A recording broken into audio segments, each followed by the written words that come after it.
అంతేకాని డైరెక్ట్ గా స్పీకర్ ని మీరు క్రిస్టియనా, మీ మాజీ ముఖ్యమంత్రి క్రిస్టియను అయితే సో వాట్?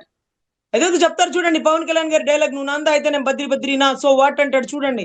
అట్లా అయితే ఏంటి ఆయన క్రిస్టియన్ అయితే ఏంటి? రాజ్యాంగంలో క్రిస్టియన్ స్పీకర్ గా ఉండకూడదనుందా?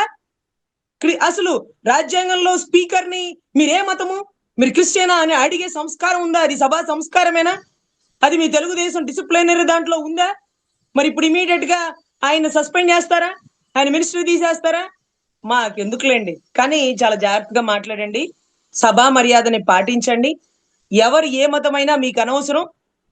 మీరు ప్రజాహితం కోసం వచ్చినారు, దాని గురించి మాట్లాడండి. అంతేగాని మతాల ప్రస్తావన ఉండకూడదు. మతాలకు అతీతంగా, కులాలకు అతీతంగా రాజ్యాంగం మీద ప్రమాణం చేసి ఒక రాజ్యాంగబద్ధ పదవిలో ఉన్నటువంటి ప్రజాప్రతినిధుల హోదాలో ఉన్న మీరు శాసన మండలిలో, శాసనసభలో కానీ ప్రజల సమస్యల గురించి ప్రస్తావించాలి గాని స్పీకర్ క్రిస్టియనా, మాజీ ముఖ్యమంత్రి క్రిస్టియనా, క్రిస్టియన్ అయితే ఓట్లేయరా, క్రిస్టియన్లు ఏమన్నా పాపం వాళ్ళు ఊరి చివరు ఉండాలని ఏమన్నా రాసి పెట్టినారా? మీరేమన్నా క్రిస్టియన్ అంటే ఇలాగే ఉండాలా, క్రిస్టియన్ లోపలికి రానివరా, అసెంబ్లీలో క్రిస్టియన్లకి రానివరా, ఎంట్రీ లేదా? చెప్పండి. చెప్తే పాపం మీ 164లో కూడా ఉన్నారట పాపం చాలా మంది, వాళ్ళు కూడా బాధపడుతున్నారు. ఇదేంటయ్యా స్వామి పొద్దుగూకులు మతాల ప్రస్తావన చేస్తారు, బైబిల్ పట్టుకుంటే తప్పన్నట్టుగా మాట్లాడతారు.